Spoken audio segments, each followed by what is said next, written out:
Why, good daily dealy doodly doodly dudley dudley. I feel like Ned Flanders. Welcome to yet again another episode of Binding of Isaac Afterbirth. This is the third and final part of my first ever run in greed mode.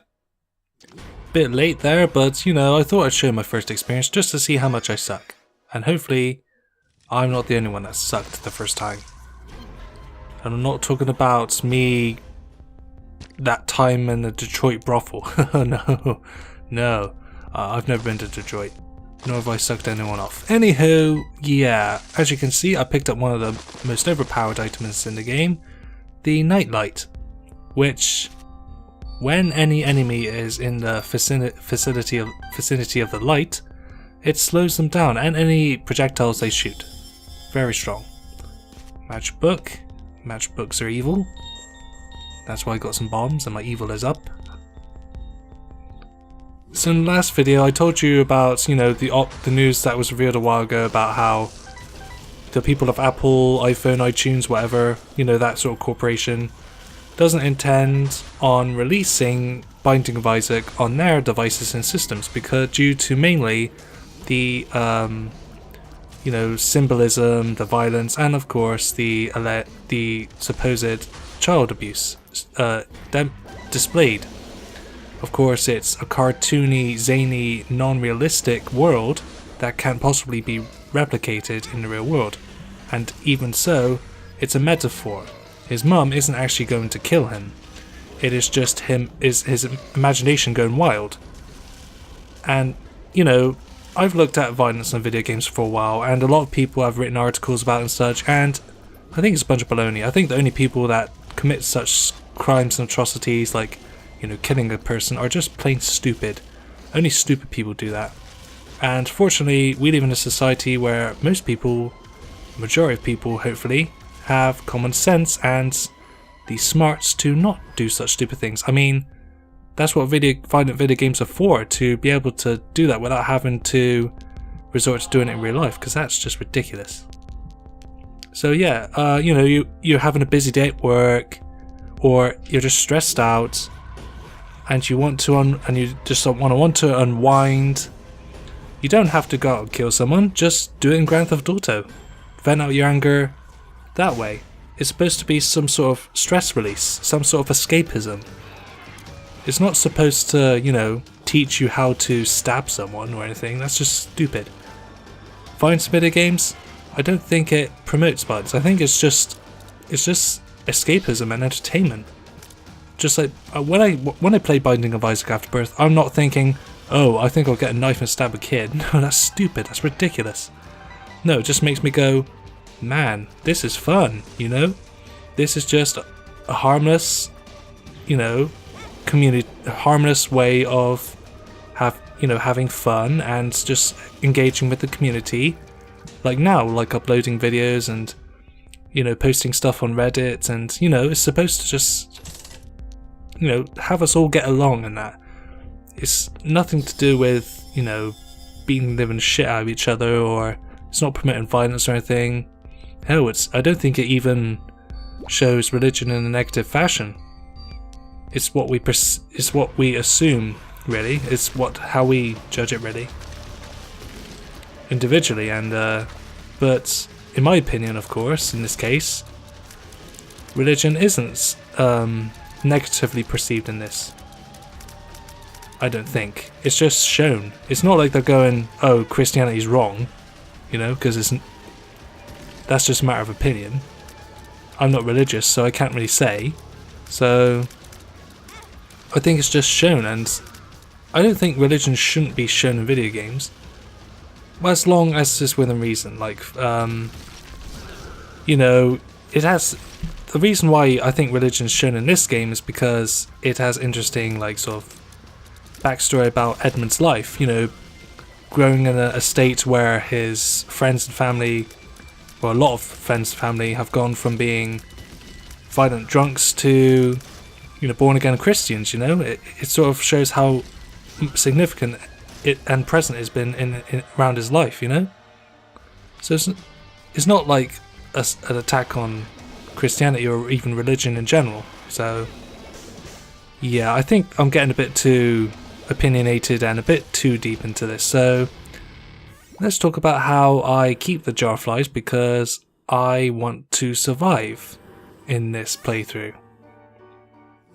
And I may have skipped on a few pointers in this playthrough, and I think I've talked a while, so I'm going to give it a little bit of a break and just show some gameplay footage without me yapping on about some controversial stuff. So yeah, enjoy.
So yeah, that was a little bit of an ordeal, facing off against two ragmen. Not the best combo, because ragmen are pretty tough for a basement boss. Hope I've given you enough time for, you know, to pause, stop pausing. How many times is that now in this one run? Like, what? In this one recording rather? Like 5, 6 times? I must really want to make sure I have good stats, even though I don't have much control of them at the moment. So 2 greeds and a carrion queen. Yet again, kind of an odd mixture. So greed being one of the more annoying sins, and carrion queen just being an annoying version of Chub. So yeah, basically what I was saying earlier is violent video games, I don't think they're bad. It's just, oh, another Karen Queen. Oh, where did that girl come from? I know it's a girl because it's pink. Because, you know, no man could like the color pink. Oh, but that's a discussion for another day. Let me just summarize the discussion of the, discussion previous. Which was, are violent video games bad? I don't think so. It's mainly how we see them, really.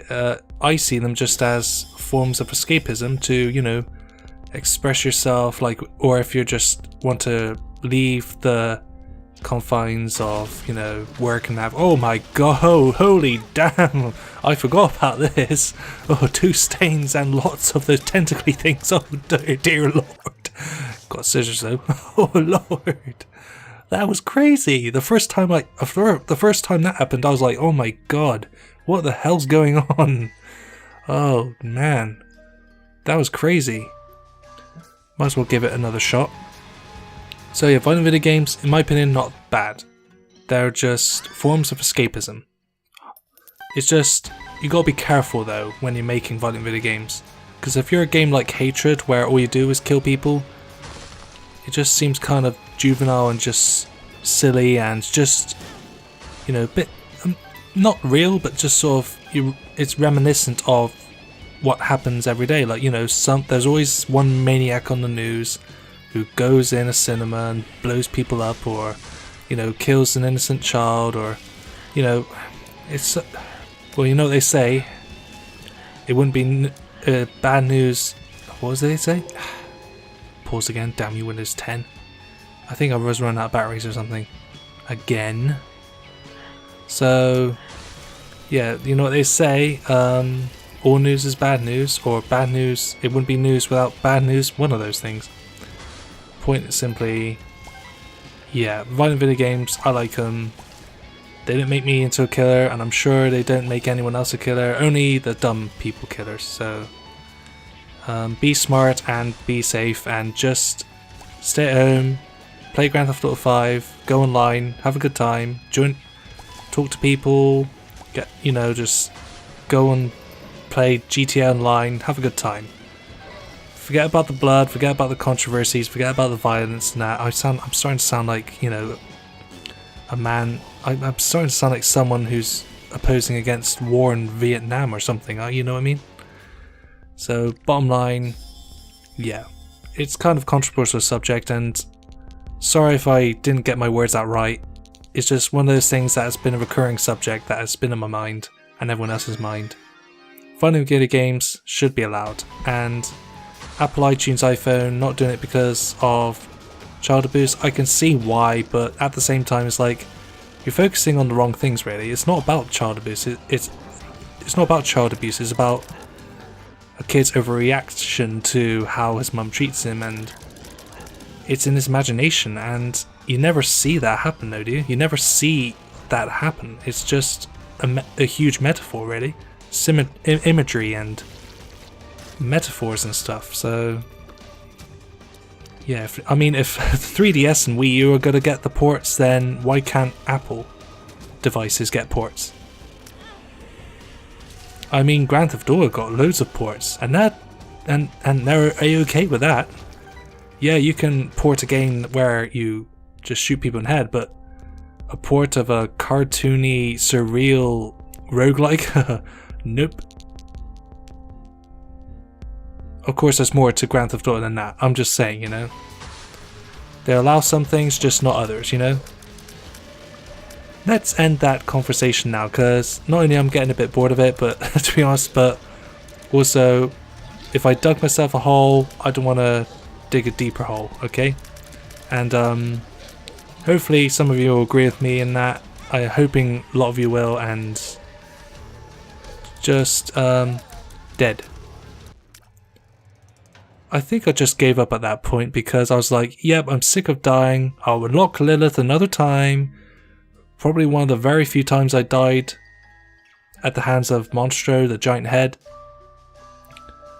So yeah, well, hopefully we'll beat Greed Mode next time. Well, not next time, but soon we'll get Lilith. And Lilith's a fun character. I locked her a while ago, but yep, see you next time then.